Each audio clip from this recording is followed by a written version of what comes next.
Hello everyone, welcome to my YouTube channel. आज का हमारा टॉपिक है एनीमिया। एनीमिया ब्लड में प्रेजेंट और कंडीशन होती है जिसमें हीमोग्लोबिन की कमी हो जाती है, या हम यह कह सकते हैं कि हीमोग्लोबिन की कमी के कारण ही एनीमिया की कंडीशन देखने को मिलती है। हीमोग्लोबिन की कमी होना इंडिकेट करता है कि एनीमिया की कंडीशन है।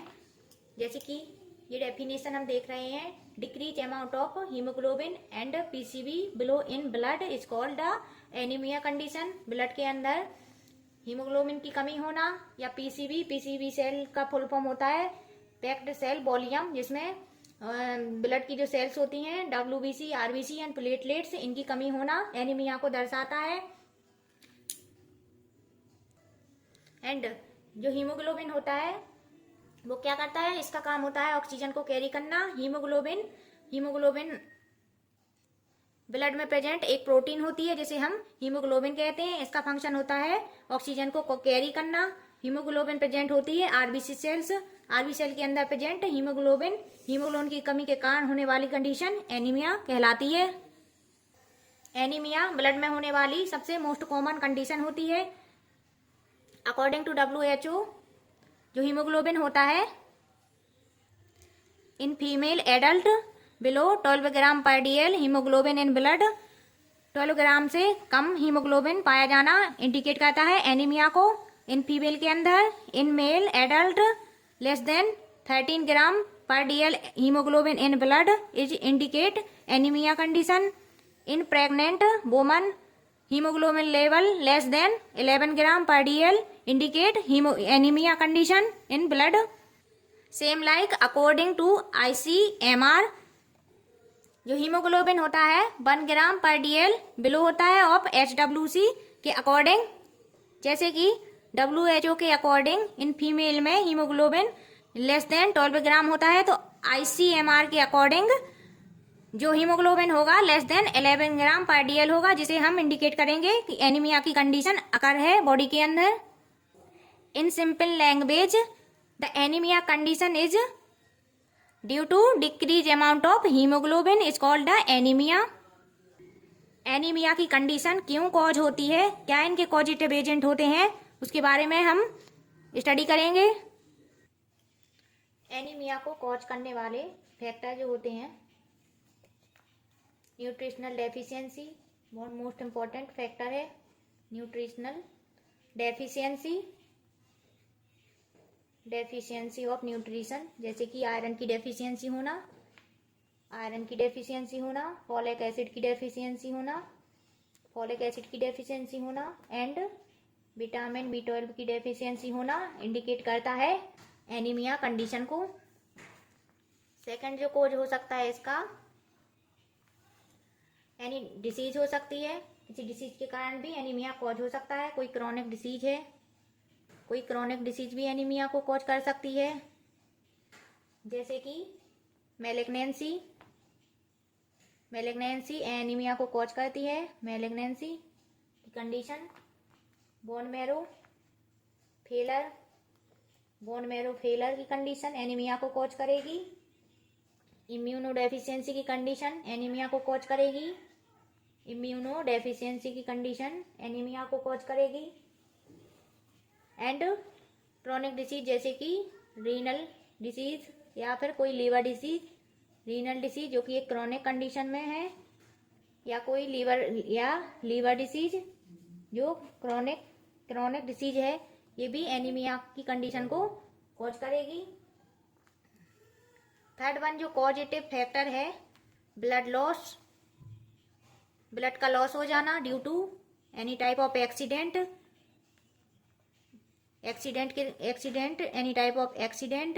फॉल एंड स्लिप होने के कारण ब्लड का लॉस होना, एक्सेसिव ब्लड का लॉस होना, जो कॉज करेगा एनीमिया की कंडीशन को। फोर्थ वन जो पॉजिटिव फैक्टर है वो है हेरिडिटरी एनीमिया होता है। हेरिडिटरी एनीमिया, जैसे कि जो हेरिडिटरी डिसीजेस होती हैं, थैलेसीमिया की कंडीशन या फिर सिकल सेल एनीमिया की कंडीशन। ये क्या कर सकते हैं, एनीमिया को कॉज कर सकते हैं। ये भी एक एनीमिया का टाइप है, थैलेसीमिया एंड सिकल सेल, जिसके बारे में अभी हम डिटेल स्टडी करेंगे। ये मेन टाइप है इसके एनीमिया के। तो फ्रेंड, एनीमिया कॉज करने वाले जो पॉजिटिव फैक्टर हैं, न्यूट्रिशनल डेफिशिएंसी हो सकती है, क्रोनिक डिसीज हो सकती है, ब्लड का लॉस होना, एक्सेसिव लॉस ऑफ ब्लड हो सकता है, एनीमिया को कॉज करेगा। ऑब्वियसली स्वाभाविक सी बात है कि एक्सेसिव ब्लड का लॉस हो जाना, बॉडी के अंदर ब्लड की कमी हो जाना, ब्लड की कमी होना मतलब हीमोग्लोबिन की कमी हो जाना इंडिकेट करेगा एनीमिया, कॉज करेगा एनीमिया की कंडीशन को। And fourth one is heredity anaemia, जो कि thalassaemia and sickle cell anaemia कहते हैं जिसे हम।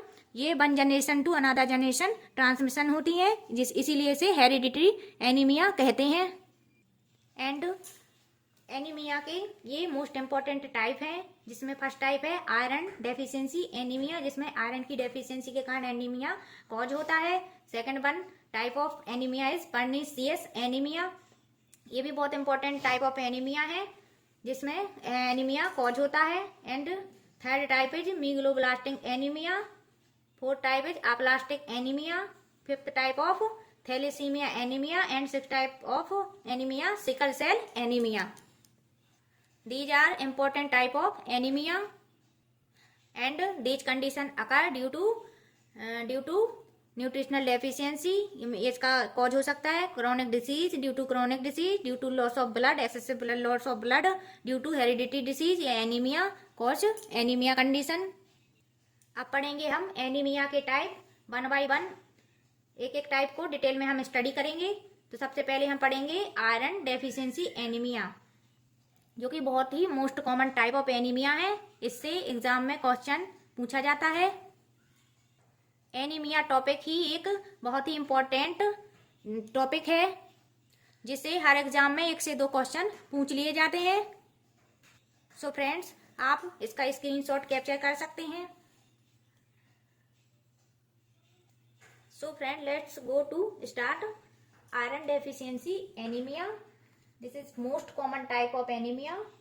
Most common type of anemia. Most common type of anemia. It is occur due to deficiency of iron. It occur due to deficiency of iron, या ये कह सकते हैं inadequate absorption of iron. Inadequate absorption of iron. Iron का absorption proper तरीके से नहीं हो पाना इंडिकेट कर देगा एनीमिया कंडीशन को।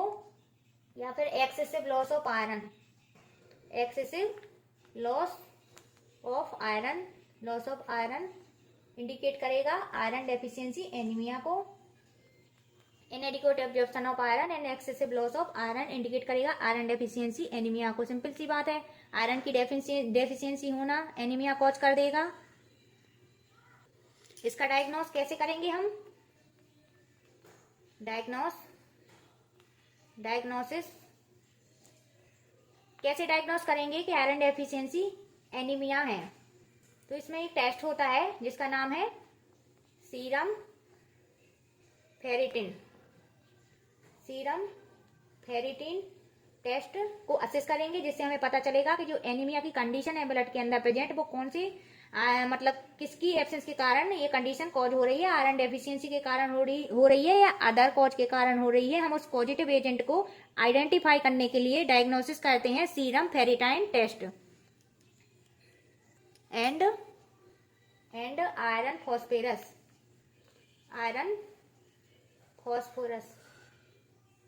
both are important to identify which type of anemia present in blood, to determine and diagnose by serum ferritin and iron phosphorus test. And friend, iron deficiency की कमी को कंट्रोल कैसे कर सकते हैं हम, या इसका ट्रीटमेंट कैसे कर सकते हैं? Treatment of iron deficiency anaemia हम पढ़ रहे हैं अभी। आयरन टाइप ऑफ एनीमिया का first type iron deficiency anaemia, जो कि मोस्ट कॉमन एनीमिया की कंडीशन है, इसके बारे में हम स्टडी कर रहे हैं। इसको कैसे कंट्रोल किया जा सकता है, क्या ट्रीटमेंट दे सकते हैं जिसके कारण इसकी डेफिशिएंसी को हम रिकवर कर सकें।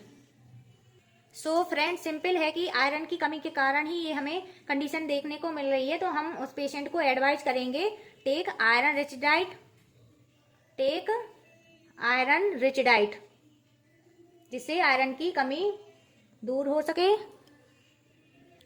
Also advise to take medicine vitamin C, medicine vitamin C, vitamin C medicine भी ले सकते हैं, अदरवाइज अदर फॉर्म में भी विटामिन सी प्रेजेंट होता है, जैसे कि आंवला इसका जो सोर्स है ना, आंवला हुआ, नींबू हुआ, ये विटामिन सी के बहुत ही इंपॉर्टेंट सोर्स है।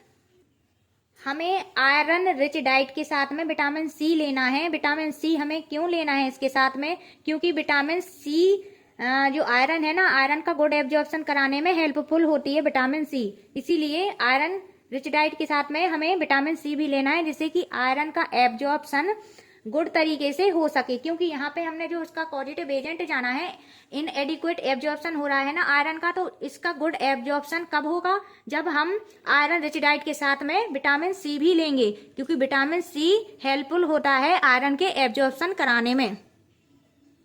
इसलिए आयरन सप्लीमेंट्री के साथ में हमें विटामिन सी भी प्रोवाइड कराना है। अब हम आयरन डेफिशिएंसी का मेडिकल मैनेजमेंट कैसे कर सकते हैं। मेडिकल मैनेजमेंट के लिए हम आयरन की टेबलेट आती हैं, टेबलेट आयरन प्रोवाइड करा सकते हैं, या फेरस सल्फेट पेशेंट को हम प्रोवाइड करा सकते हैं, जिससे कि आयरन की जो डेफिशिएंसी है उसे इम्प्रूव किया जा सके। और अगर पेशेंट को आयरन की डेफिशिएंसी, सीवियर आयरन की डेफिशिएंसी है, सीवियर डेफिशिएंसी है, तो इस कंडीशन में हम क्या करेंगे, पेशेंट को, या सीवियर एनीमिया की कंडीशन है, ब्लड लेस देन 7 ग्राम पर DL है, तो इस कंडीशन में हम पेशेंट को 7 to 9 ग्राम पर DL है, तो इस कंडीशन में हम पेशेंट को इंजेक्शन आयरन सुक्रोज प्रोवाइड कर सकते हैं, इंजेक्शन आयरन सुक्रोज एडमिनिस्टर कर सकते हैं, आयरन सुक्रोज, जिससे आयरन की कमी इंप्रूव हो सके, आयरन की कमी को दूर किया जा सके। अब जानेंगे हम जो आयरन है, जो फॉर्म ऑफ इंजेक्शन में या फॉर्म ऑफ टैबलेट में हमने आयरन को प्रोवाइड कराया है, तो आयरन के जो साइड इफेक्ट होते हैं वो क्या होते हैं। जैसे हम किसी पेशेंट को आयरन प्रोवाइड करा देते हैं due to deficiency of iron या एनीमिया कंडीशन में, तो फिर उसको साइड इफेक्ट भी होते हैं कुछ, तो हमें उसको ये भी बताना होता है कि आप जब आयरन टैबलेट लेंगे, आयरन सुक्रोज हम दे रहे हैं, तो इसके कुछ साइड इफेक्ट होते हैं, वो तो सभी टैबलेट के कुछ ना कुछ साइड इफेक्ट होते हैं। तो जो आयरन के साइड इफेक्ट्स हैं वो क्या हो सकते हैं। First one is nausea and vomiting. Second जो मोस्ट कॉमन है, कॉन्स्टिपेशन की कंडीशन को सफर कर सकता है patient after taking iron tablet, constipation की कंडीशन को सफर कर सकता है। And third one is black stool. After taking iron tablet patient feel constipation, nausea, vomiting and black stool. These are common sign of iron tablet। Exam purpose से भी बहुत ही important है, एग्जाम में भी पूछे जाते हैं कि जो आयरन होता है, या आयरन जो फॉर्म ऑफ टैबलेट या फॉर्म ऑफ इंजेक्शन में आफ्टर टेकिंग आयरन टैबलेट और इंजेक्शन क्या साइड इफेक्ट होते हैं, तो वो nausea, vomiting, constipation, black stool, यह कंडीशन फील हो सकती है। एंड जो आयरन टैबलेट है वो ओरली एंड आयरन इंजेक्शन पेरेंटरली हम दे सकते हैं। सो फ्रेंड, हमने पढ़ा है आयरन डेफिशिएंसी एनीमिया के बारे में कुछ बेसिक पॉइंट जो एग्जाम से रिलेटेड भी बहुत ही इंपॉर्टेंट है, इससे क्वेश्चन पूछा ही जाता है। आई होप कि आपको समझ आ रहा होगा, मैं बिल्कुल इजी लैंग्वेज में आपको एक्सप्लेन कर रही हूँ। आई होप सो कि आप बेटर अंडरस्टैंड कर पा रहे होंगे। नेक्स्ट जो टाइप ऑफ एनीमिया है उसे हम पर्नीशियस एनीमिया कहते हैं। पर्नीशियस एनीमिया को हम एडिसन एनीमिया के नाम से भी जानते हैं। इसके बारे में भी हम पॉइंट टू पॉइंट स्टडी करेंगे। सो फ्रेंड, आप इसका स्क्रीनशॉट कैप्चर कर सकते हैं। Then I am going to rub. So friends, second जो टाइप है वो पर्नीशियस एनीमिया है, जिसे हम एडिसन एनीमिया भी कहते हैं। पर्नीशियस जो एनीमिया है कॉज कैसे होता है, ड्यू टू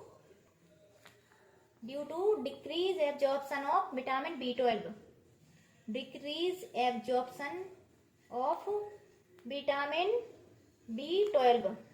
B12 के जो विटामिन होता है B12, इसका एब्जॉर्प्शन डिक्रीज होने के कारण हमें पर्नीशियस एनीमिया की कंडीशन देखने को मिलती है। सिंपल लैंग्वेज में विटामिन B12 की कमी होने से हमें पर्नीशियस एनीमिया डायग्नोस होता है। पर्नीशियस एनीमिया डायग्नोस होता है। विटामिन B12 का एब्जॉर्प्शन डिक्रीज क्यों होता है या नहीं, प्रॉपर तरीके से क्यों नहीं होता है, इसका भी रीजन है because absence of intrinsic factor की एब्सेंस के कारण विटामिन B12 का एब्जॉर्प्शन प्रॉपर नहीं हो पाता है, जिसके कारण एनीमिया कॉज हो जाता है, पर्नीशियस एनीमिया कॉज होता है। अब हम जानेंगे कि इंट्रेंसिक फैक्टर होता क्या है। तो फ्रेंड, जो गैस्ट्रिक होता है, जो हमारा स्टोमक होता है, स्टोमक के अंदर ये जो लेयर होती है, अंदर लेयर या फिर इसको मेम्ब्रेन कह सकते हैं, जिसे हम गैस्ट्रिक म्यूकोसा कहते हैं। गैस्ट्रिक म्यूकोसा के अंदर ग्लैंड प्रेजेंट होती हैं, जिन्हें हम पैराइटल ग्लैंड कहते हैं। पैराइटल ग्लैंड से ही इंट्रेंसिक फैक्टर सीक्रेट होता है, और इंट्रेंसिक फैक्टर का फंक्शन होता है विटामिन B12 का एब्जॉर्प्शन कराना या किसी भी न्यूट्रिशन का एब्जॉर्प्शन कराना। इंट्रेंसिक फैक्टर का वर्क होता है या रिस्पॉन्सिबिलिटी होती है। So in this condition the absence of intrinsic factor they cause decrease absorption of vitamin B12 and causing the pernicious anemia condition in blood in body. Intrinsic factor which are essential for absorption of vitamin B12 and B12 की deficiency के कारण pernicious anaemia cause होता है, जो exam purpose से बहुत ही important है। एग्जाम में पूछा जाता है, क्वेश्चन बनता है कि पर्नीशियस जो एनीमिया होता है, पर्नीशियस जो एनीमिया कंडीशन होती है वो किस विटामिन की कमी के कारण होती है। तो सिंपल है कि विटामिन B12 के कारण ये पर्नीशियस कंडीशन हमें देखने को मिलती है। विटामिन B12 की कमी के कारण पर्नीशियस एनीमिया कंडीशन हमें देखने को मिलती है। And it is most common in female में कंडीशन ज्यादा देखने को मिलती है। इन फीमेल पर्नीशियस एनीमिया की कंडीशन इन फीमेल में ज्यादातर देखने को मिलती है। एंड पर्नीशियस जो एनीमिया होता है, इसको हम डायग्नोस कैसे करते हैं, डायग्नोस इसको कैसे करेंगे, तो इसे डायग्नोस करने के लिए एक टेस्ट होता है जिसे हम चिलिंग टेस्ट कहते हैं। चिलिंग टेस्ट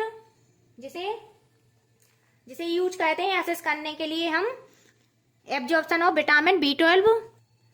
इस टेस्ट का हम यूज करते हैं जो हमारी गैस्ट्रोइंटेस्टाइनल होती है या हमारी जो गैस्ट्रिक होती है, उसमें विटामिन B12 का एब्जॉर्प्शन किस प्रकार हो रहा है या नहीं हो रहा है, इसको आइडेंटिफाई करने के लिए हम इस टेस्ट का यूज करते हैं। ये डायग्नोस करने के लिए करते हैं कि पर्नीशियस एनीमिया क्यों कॉज हो रहा है। एंड इसको कंट्रोल एंड ट्रीटमेंट या इसमें इंप्रूवमेंट कैसे लाया जा सकता है, इसका ट्रीटमेंट तो इसका ये है, due to deficiency of vitamin B12, तो हमें उस पेशेंट को रिच डाइट देंगे, विटामिन B12 युक्त rich diet with vitamin B12 rich diet provide करेंगे उस पेशेंट को, जिससे कि उसमें इंप्रूवमेंट हो सके, विटामिन B12 की कमी को दूर किया जा सके। एंड सेकंड मेडिकल मैनेजमेंट है इसका इंजेक्शन। B12 का इंजेक्शन हम उसको प्रोवाइड या एडमिनिस्टर कर सकते हैं। इंजेक्शन विटामिन B12 का इंजेक्शन पेशेंट को एडमिनिस्टर कर सकते हैं, जिससे उसके अंदर विटामिन B12 की कमी दूर हो सके। थर्ड जो इम्पोर्टेंट टाइप है एनीमिया का, मीगलोब्लास्टिक एनीमिया, ये भी बहुत इंपॉर्टेंट टाइप है एनीमिया का, जिसके बारे में हम पढ़ेंगे। मीगलोब्लास्टिक एनीमिया थर्ड जो टाइप है, मीगलोब्लास्टिक एनीमिया। क्या है मीगलोब्लास्टिक एनीमिया? मीगलोब्लास्टिक एनीमिया वह कंडीशन है जिसमें फोलिक एसिड की कमी हो जाती है due to folic acid.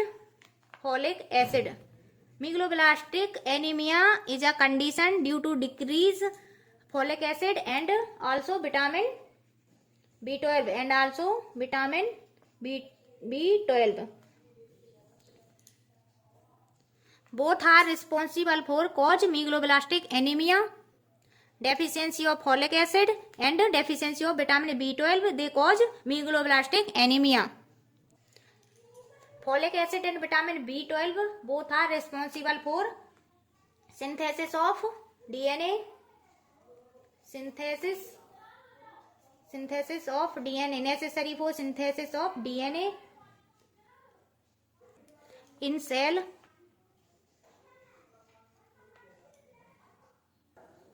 Folic acid and vitamin B12 का जो वर्क होता है, रिस्पॉन्सिबिलिटी होती है, वो नेसेसरी होते हैं सिंथेसिस करना डीएनए का, लेकिन in this condition megaloblastic anaemia, इन दोनों की कमी होने के कारण, folic acid and vitamin B12 की कमी के कारण डीएनए का सिंथेसिस नहीं होगा। डीएनए की सिंथेसिस नहीं होने के कारण सेल का डिवीजन भी नहीं होगा, सेल डिवीजन नहीं हो पाएगा, सेल का डिवीजन नहीं होगा, और सेल डिवीजन नहीं होने के कारण जो सेल है ना, एनीमिया कॉज होगा।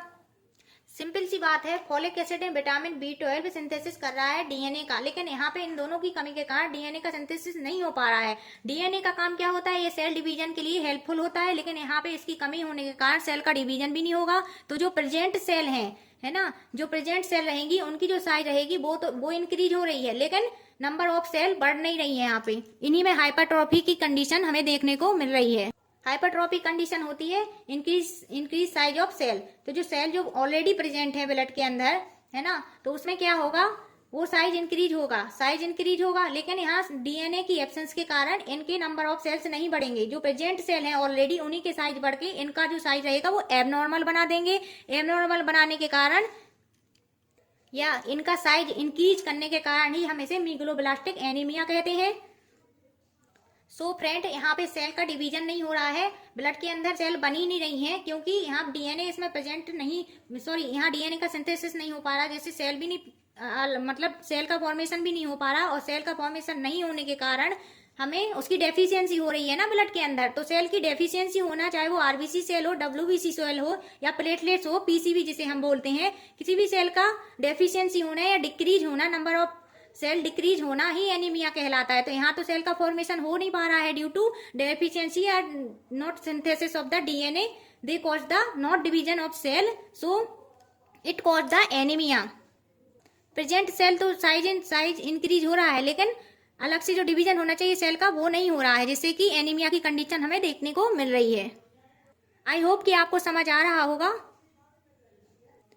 एंड मेगलोब्लास्टिक एनीमिया को ट्रीटमेंट कैसे कर सकते हैं, इसको कैसे ट्रीट कर सकते हैं, कैसे कंट्रोल किया जा सकता है। तो इसका जो ट्रीटमेंट है, सिंपल सी बात है, फॉलिक एसिड विटामिन B12 की कमी से मेगलोब्लास्टिक एनीमिया की कंडीशन देख रहे हैं हम, तो हम उसको rich diet, folic acid and vitamin B12 provide करेंगे। Rich diet and folic acid and vitamin B12 की डाइट रिच फॉर्म में इसको हम प्रोवाइड कराएंगे। और सेकेंड, इसका जो मेडिकल मैनेजमेंट रहेगा, मेडिकल मैनेजमेंट में हम क्या करेंगे, इन्हें विटामिन B12 का इंजेक्शन देंगे। इंजेक्शन विटामिन B12 प्रोवाइड कराएंगे, एडमिनिस्टर करेंगे। विटामिन B12 का इंजेक्शन हम इन्हें एडमिनिस्टर करेंगे, जिससे कि इनमें जो folic acid and vitamin B12 की कमी आ रही है उसे इंप्रूव किया जा सके। और second one is folic acid की टैबलेट आती हैं फॉर्म ऑफ टैबलेट में, यहाँ पे एक्सप्लेन करते हैं। फॉलिक एसिड की जो टैबलेट है वो भी हम इन्हें प्रोवाइड कराएंगे, जिससे फॉलिक एसिड की कमी ना हो और मेगलोब्लास्टिक एनीमिया को कंट्रोल किया जा सके। ये भी एग्जाम से रिलेटेड बहुत ही इंपॉर्टेंट एमसीक्यू है। Megaloblastic anaemia cause by due to folic acid की कमी से, विटामिन B12 की कमी से। मेन इसका है फॉलिक एसिड की कमी के कारण ही मेगलोब्लास्टिक एनीमिया कॉज होता है। फॉलिक एसिड सिंपल सी बात है, ये डीएनए का सिंथेसिस कर रहा है और डीएनए रिस्पॉन्सिबल होता है सेल डिवीजन के लिए, और सेल डिवीजन नहीं हो पा रहा है, इसी कारण मेगलोब्लास्टिक एनीमिया की कंडीशन देखने को मिल रही है। तो एमसीक्यू ये बहुत इंपॉर्टेंट एमसीक्यू बन रहा है, एग्जाम पर्पज से इंपॉर्टेंट है। तो फ्रेंड, आप इसका स्क्रीनशॉट ले सकते हैं। नेक्स्ट जो टाइप है ये प्लास्टिक एनीमिया, इसको हम एक्सप्लेन करेंगे। तो फ्रेंड, हम पढ़ेंगे 4 टाइप अप्लास्टिक एनीमिया। ये वो कंडीशन होती है ब्लड के अंदर। ये प्लास्टिक एनीमिया भी एक बहुत ही इंपॉर्टेंट एनीमिया है, एनीमिया का टाइप है। In this condition occur due to bone marrow fail. जो बोन मैरो होता है हमारा, बोन मैरो फेलर हो जाता है इन दिस कंडीशन में। बोन मेरो फेलर या डिप्रेस, बोन मेरो फेल या डिप्रेस हो जाता है। इसकी भी कंडीशन होती है, डिसीज कंडीशन भी हो सकती है, अदर भी कंडीशन हो सकती है, उसके बारे में हम आपको बता रहे हैं।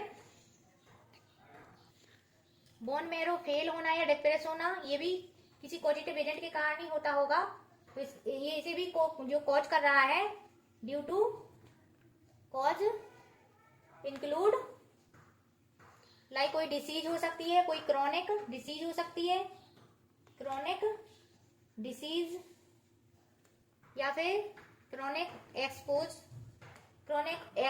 To myelotoxic agent, chronic exposure myelotoxic agent, या फिर कोई रेडिएशन माइलोटॉक्सिक एजेंट, या इसी को साइटोटॉक्सिन ड्रग बोलते हैं। इससे एक्सपोज होना बोन मेरो को फेल कर सकता है, या फिर कोई रेडिएशन से एक्सपोज होना, या फिर कोई वायरल इन्फेक्शन होना बोन मेरो को डिप्रेस कर सकता है। ये भी एक कारण हो सकता है। HIV डिसीज जो बोन मेरो को डिप्रेस कर देती है। हेपेटाइटिस, ये बहुत ही क्रॉनिक डिसीज होती है जो बोन मेरो पे इफेक्ट डालेंगी, बोन मेरो पे इफेक्ट डालेंगी, बोन मेरो को डिप्रेस करेंगी, उसको फेल करने के लिए रिस्पॉन्सिबल रहेगी। वायरल इन्फेक्शन, HIV या हेपेटाइटिस भी एक बहुत ही क्रॉनिक डिसीज होती है। Aplastic anaemia present at birth से भी हो सकता है, प्राइमरी प्रेजेंट एट बर्थ, या सेकेंडरी ये एक्वायर्ड भी हो सकता है, एक्वायर्ड। अप्लास्टिक एनीमिया की कंडीशन प्राइमरली एट बर्थ से प्रेजेंट हो सकती है, या सेकेंडरी एक्वायर्ड कंडीशन में भी ये प्रेजेंट हो सकती है अप्लास्टिक एनीमिया। ये प्लास्टिक एनीमिया को हम हाइपोप्लास्टिक एनीमिया के नाम से भी जानते हैं, हाइपोप्लास्टिक एनीमिया। ये एग्जाम पर्पज से इंपॉर्टेंट है, एग्जाम में पूछ लिया जाता है। अप्लास्टिक एनीमिया को another known as hypoplastic anaemia के नाम से जानते हैं। And this condition occur due to depress bone marrow, bone marrow depress होना मतलब एनीमिया को कॉज करना। सिंपल सी बात है, जो हमारा बोन मेरो होता है ये रिस्पॉन्सिबल होता है formation of the blood cells के फॉर्मेशन के लिए रिस्पॉन्सिबल होता है बोन मेरो। लेकिन in this condition aplastic anaemia, in this condition bone marrow fail हो रहा है, यहाँ पे डिप्रेस हो रहा है, तो सिंपल सी बात है कि ये ब्लड सेल का फॉर्मेशन नहीं करेगा, और ब्लड सेल का फॉर्मेशन नहीं होगा तो ब्लड सेल की कमी के कारण ही एनीमिया की कंडीशन कॉज हो रही है। यहाँ पे बोन मेरो ब्लड सेल्स को बनाएगा नहीं तो ब्लड में ब्लड सेल्स की कमी हो जाएगी, कमी होगी, और कमी होना ही दर्शाता है एनीमिया की कंडीशन को। जैसे कि हमने पढ़ा था डिक्रीज नंबर ऑफ RBC या decrease number of PCB cell, they cause anaemia condition. In this condition aplastic anaemia bone marrow यहाँ पे फेल हो रहा है, इसका डिप्रेशन हो रहा है, जिस कारण से ब्लड सेल का फॉर्मेशन नहीं हो पाना है। इसको हम डायग्नोज कैसे करेंगे? इसका डायग्नोज करेंगे हम बोन मेरो एस्पायरेशन करके, बोन मेरो एस्पायरेशन टेस्ट करके ही हम इसको आइडेंटिफाई कर सकते हैं कि क्या कंडीशन है जिसके कारण अप्लास्टिक एनीमिया की कंडीशन को देखना पड़ रहा है या देख रहे हैं। एंड इसका जो ट्रीटमेंट है इसका कोई मेडिकल ट्रीटमेंट नहीं है, इसमें बोन मेरो ट्रांसप्लांटेशन ही कर सकते हैं हम, बोन मेरो ट्रांसप्लांटेशन। इसमें हमें बोन मेरो ट्रांसप्लांटेशन ही करना पड़ेगा, तो इसका यही ट्रीटमेंट है, इसका कोई मेडिकल मैनेजमेंट नहीं है। बिकॉज यहाँ पे बोन मेरो के अंदर एबनॉर्मेलिटी आ रही है, उसी एबनॉर्मेलिटी के कारण अप्लास्टिक एनीमिया की कंडीशन देखने को मिल रही है। तो बोन मेरो की एबनॉर्मेलिटी को मेडिकल मैनेजमेंट के थ्रू हम उसको ट्रीट नहीं कर सकते हैं, उसका ट्रीटमेंट नहीं कर सकते हैं। उसमें एक ही ऑप्शन रहेगा ट्रीटमेंट इसका, बोन मेरो ट्रांसप्लांटेशन ही इसका मोस्ट कॉमन ट्रीटमेंट रहेगा। अप्लास्टिक एनीमिया के अंदर हमें कोई डाइटरी मैनेजमेंट नहीं करना, क्योंकि यहाँ पे बोन मेरो में एबनॉर्मलिटी आ रही है, इसमें इसका ट्रीटमेंट है बोन मेरो ट्रांसप्लांटेशन ही इसका मोस्ट कॉमन ट्रीटमेंट रहेगा। एंड फिफ्थ वन इस type of anaemia is thalassaemia anaemia, इस कंडीशन को भी हम डिटेल में पढ़ेंगे। सो फ्रेंड, आप इसका स्क्रीनशॉट कैप्चर कर सकते हैं। सो फ्रेंड, अब हम पढ़ेंगे thalassaemia, most important type of anaemia. So friend, thalassaemia जो कंडीशन है यह है कंजेनाइटल थैलेसीमिया कंडीशन है, कंजेनाइटल एनीमिया है, जन्मजात जिसे बोलते हैं। कंजेनाइटल एनीमिया की कंडीशन है जो ट्रांसमिट होती है, जिसका ट्रांसमिशन होता है one generation to another generation, एक पीढ़ी से दूसरी पीढ़ी में जनरेट होता है ना। इसका ट्रीटमेंट भी ब्लड ट्रांसफ्यूजन इसका मोस्ट कॉमन ट्रीटमेंट है। थैलेसीमिया अदरवाइज नोन एज कुली एनीमिया, जो एग्जाम पर से इम्पोर्टेंट है, एग्जाम में पूछ लिया जा सकता है कि कुली एनीमिया किस टाइप ऑफ एनीमिया को कहते हैं, तो हम बता सकते हैं कि थैलेसीमिया एनीमिया का दूसरा नाम ही कुली एनीमिया है। थैलेसीमिया एक एन ऑटोसोमल रेसेसिव डिसऑर्डर है। Thalassemia is a autosomal recessive disorder. It occur due to loss of one or both gene in 16 chromosome important है एग्जाम पर्पस से। थैलेसीमिया जो कंडीशन है वो अकर क्यों होती है, क्योंकि जो 16 नंबर का जो क्रोमोसोम होता है उसके जीन में एबनॉर्मलिटी आ जाती है। फर्स्ट या सेकंड या दोनों ही दो जीन प्रेजेंट होते हैं, अल्फा एंड बीटा, जिसके बारे में अभी हम बताएंगे। दोनों जीन, या तो एक जीन में इसकी एबनॉर्मलिटी आती है, दोनों जीन में एबनॉर्मलिटी आ जाती है, जिसके कारण थैलेसीमिया एनीमिया कॉज होती है। थैलेसीमिया के दो टाइप्स होते हैं। Thalassaemia minor and thalassaemia major, दो टाइप के थैलेसीमिया कंडीशन होती है। थैलेसीमिया माइनर के अंदर एक ही जीन एबनॉर्मल होता है, और थैलेसीमिया मेजर के अंदर दोनों जीन में एबनॉर्मलिटी पाई जाती है।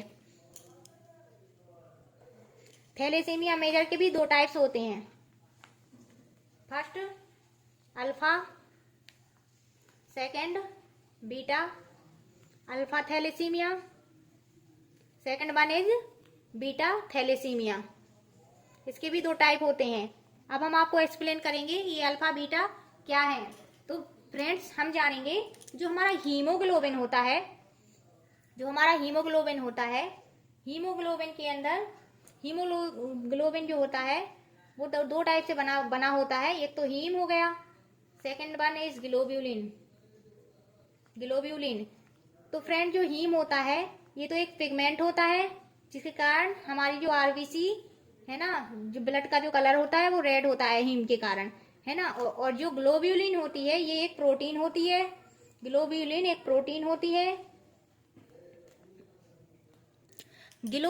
प्रोटीन के अंदर ही एक चेन बनी होती है, जो अल्फा और बीटा, एक चेन होती है अल्फा बीटा, जिसे हम अल्फा बीटा, जिसमें दो अल्फा एंड दो बीटा प्रेजेंट होते हैं। और इसी ग्लोब्यूलिन चेन के अंदर ही जीन प्रेजेंट होते हैं। इन्हीं जीन के अंदर एबनॉर्मलिटी आ जाने के कारण ही हमें थैलेसीमिया डायग्नोस करते हैं। In this type of thalassaemia major, जो अल्फा थैलेसीमिया है, इसकी जो अल्फा जो चेन होती है इसमें जीन में एबनॉर्मलिटी आ जाती है। एबनॉर्मलिटी या डिफेक्ट इन अल्फा ग्लोब्यूलिन। इसके अंदर क्या होता है, बीटा ग्लोब्यूलिन के अंदर एबनॉर्मलिटी आ जाती है। बीटा ग्लोब्यूलिन के अंदर एबनॉर्मलिटी होने के कारण से बीटा